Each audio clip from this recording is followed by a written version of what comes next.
I began to feel that I was losing my identity, that the person that I call Clay, the person who put me in this place, the person who volunteered to go into this prison, because it was a prison to me, it still is a prison to me. I don't look on it as an experiment or a simulation. It was just a prison that was run by psychologists instead of run by the state. In 1971, today's well-known psychologist, Philip Zimbardo, decided to examine what would happen if you take perfectly normal and healthy young students and create a prison-like environment within Stanford University and tell them, for the next 2 weeks, some of you will act as prisoners and some of you will act as guards. One day into the experiment, a riot broke out.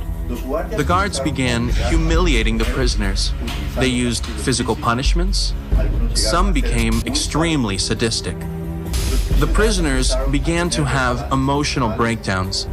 Some had to be removed from the study early, and after only 6 days, the experiment had to be completely shut down.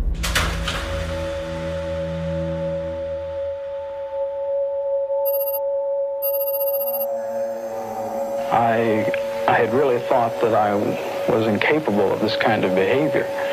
I was surprised, even I was dismayed to find out that I could really be that I could act in a manner so absolutely unaccustomed to anything I would even really dream of doing. And while I was doing it, I didn't feel any regret. I didn't feel any guilt. It was only afterwards when I began to reflect on what I had done that this behavior began to dawn on me, and I realized that this was a part of me I hadn't really noticed before.